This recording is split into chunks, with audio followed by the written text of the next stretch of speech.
Hello friend, स्वागत है आपका प्रीति पीसीएस में। और आज सी सेट के हम 4 पैसेज को सॉल्व करने वाले हैं एलिमिनेशन मेथड से। चलिए स्टार्ट करते हैं। पहला अनुच्छेद है, कच्चा खनिज तेल जमीन से एक तीखी गंध के साथ गाढ़े काले या भूरे तरल के रूप में बाहर आता है। आप वीडियो को 2 स्पीड में भी देख सकते हैं। यह अनेक विभिन्न पदार्थों का, जिनके प्रत्येक के अपने विशिष्ट गुण हैं, एक जटिल मिश्रण है। ठीक है, उन पदार्थों में से अधिकांश विभिन्न अनुपातों में हाइड्रोजन है और कार्बन का संयोग है, यानी हाइड्रोजन और कार्बन का संयोग है, ज्वाइंट है इस मिश्रण में। इस प्रकार के हाइड्रोकार्बन दूसरे रूप जैसे कि अलकतरा में डामर प्राकृतिक गैस के रूप में भी पाए जाते हैं। खनिज तेल समुद्र में रहने वाले लघु जीवों के मृत शरीरों तथा पौधों के उद्गामित होता है। लाखों वर्षों के दौरान यह मृत शरीर जीवाश्म ढेर के रूप में जमा हो जाता है। समुद्री लहरें उन्हें बालू और गाद से ढक देती हैं, जो भी अनुच्छादन होता है।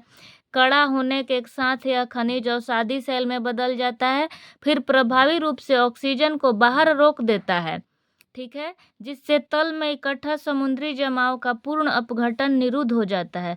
अवसादी सेलों की परतें और मोटी तथा भारी हो जाती हैं, उनका ऊष्मा उत्पन्न हो करता है।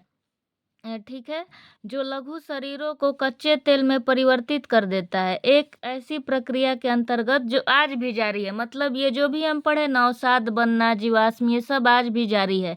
ठीक, तो बोल रहा है समुद्र तेल ने खनिज तेल पूर्णतः अपघटित नहीं हो पाते। जो समुद्र तल है, समुद्र तल ने खनिज तेल पूर्णतः अपघटित नहीं हो पाते, क्योंकि समुद्री तरंगों से निरंतर धुलते जाते हैं। ऐसा इस बात में बिल्कुल नहीं कहा गया है कि लहर उनको धो देती है। गलत बात है, फर्जी ऑप्शन है। ठीक, सेल बन जाते हैं और ऑक्सीजन को उसमें प्रवेश से रोक देते हैं। ये बात तो कहा है कि यहाँ ऑक्सीजन को बाहर रोक देता है। ठीक, इसको रोकते हैं। हाइड्रोजन और कार्बन का सम्मिश्रण समाहित करते हैं, इसीलिए खनिज तेल पूर्णतः अपघटित नहीं हो पाते। समाहित करते हैं, ये भी गलत बात है, क्योंकि इसमें कहीं भी समाहित करने की बात नहीं की गई है। बस ये बोल रहा है कि इसमें हाइड्रोकार्बन का रूप होता है, समाहित करने की बात नहीं कही गई है इस पैसेज में। लवणीय दशाओं में पड़ जाने वाले शरीरों के जीवों के मृत शरीर हैं, ये तो बिल्कुल भी इसमें कहीं से मतलब ही नहीं है। तो बस सेल बन जाते हैं और ऑक्सीजन को उनमें प्रवेश करने से रोक देते हैं, यही हमारा सही है, क्योंकि इसमें साफ साफ हमें दिख रहा है। अब एक और क्वेश्चन है इसी पैसेज का। अवसादी सेल तेल जमाव के निर्माण का कारण बनते हैं, क्योंकि जो सेडिमेंट्री रॉक है, वो तेल जमाव के निर्माण का कारण क्यों बनते हैं और किसी सेल में क्यों नहीं तेल जमता है। ऑप्शन है, इसके नीचे कोई लवणीय दशाएं नहीं होती। ये कितना फर्जी ऑप्शन है। होता तो है लवण, समुद्र है तो लवण होगा ही। ये अपने नीचे जमा मृत पदार्थों में कुछ धुली हुई ऑक्सीजन जाने देते हैं, बिल्कुल नहीं जाने देते हैं। गलत बात है, रोक देते हैं। बोल रहा है कि नहीं जाने देते हैं। अपसरीय अवसादी परतों का भार ऊष्मा उत्पादित करता है।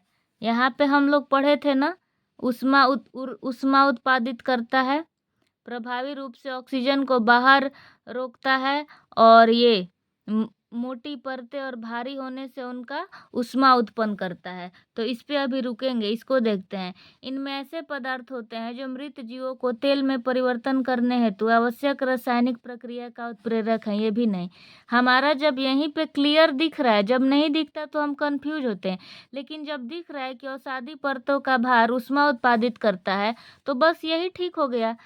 कितना आसान था। ये 2013 का है, फर्स्ट सी सेट पेपर। ठीक, अब आते हैं अपने नेक्स्ट पैसेज पर।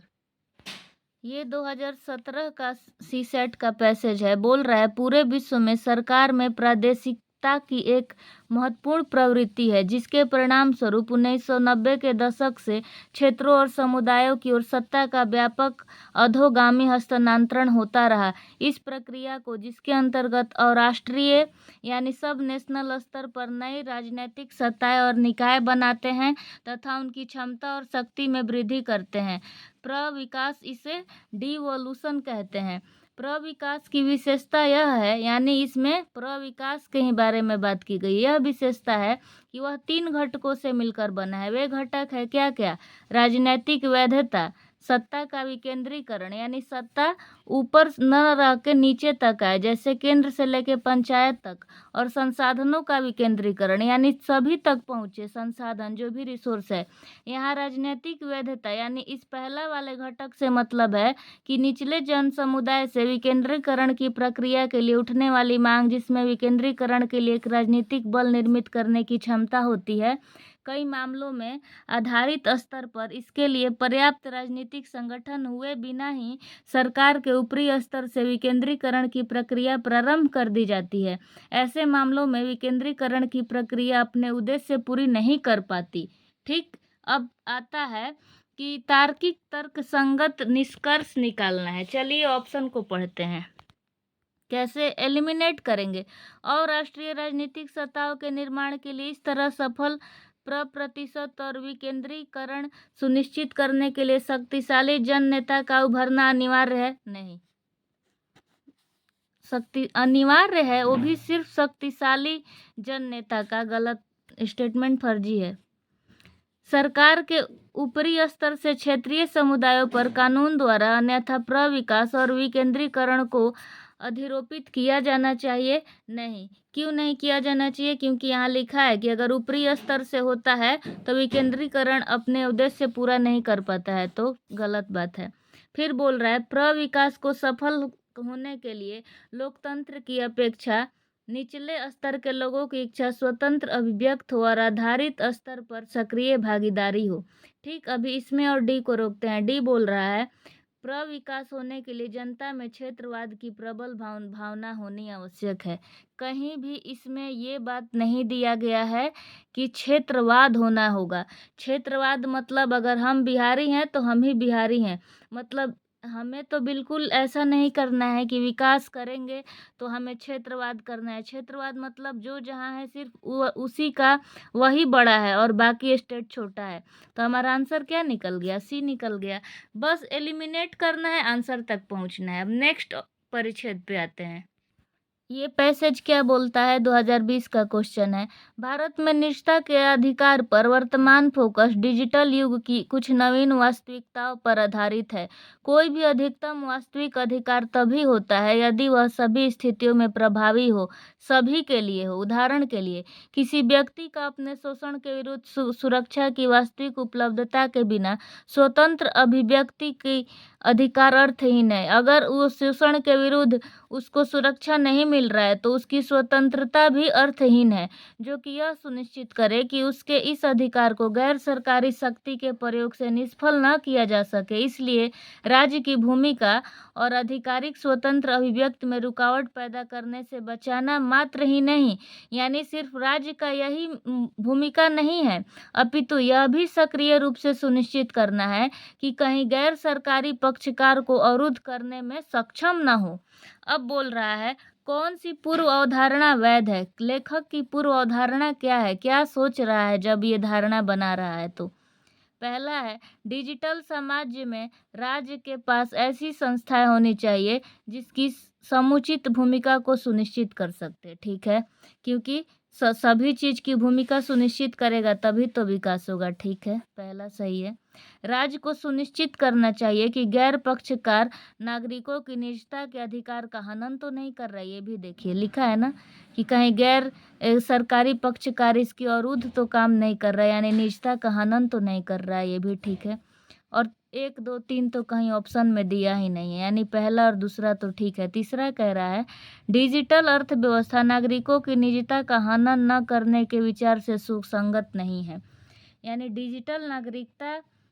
डिजिटल अर्थव्यवस्था जो है नागरिकों की जो प्राइवेसी है उसका हनन न करने के विचार को सुसंगत नहीं है, जबकि ऐसा नहीं है, ये सुसंगत है। तो जैसे ही 3 गया 2 अब तो 100% ठीक है और 1 तो ठीक ही है, तो क्या बच गया हमारा? बस 1 और 2। तो गाइज सीसेट का जो कम्प्रीहेंशन पेपर होता है वो बहुत आसान होता है। आप 19 क्वेश्चन आता है तो 19 में 18 मान के चलिए कि आपका सही ही होने वाला है। अभी भी आपको डर लग रहा है कि कम्प्रीहेंशन नहीं हो पाएगा, कैसे क्वेश्चन बनेगा, तो कृपया करके कमेंट करिएगा। मैं सारा डाउट्स क्लियर करूँगी और अच्छे से समझाने का कोशिश करूँगी। ठीक, मैं ज़्यादा बोल नहीं रही हूँ, टाइम पास नहीं कर रही हूँ, डायरेक्ट क्वेश्चन पे आओ और आंसर बताओ। तो मिलते हैं गाइज़ नेक्स्ट वीडियो में। Thanks for supporting and likes my video. Thank you so much guys for watching this video. Bye, take care.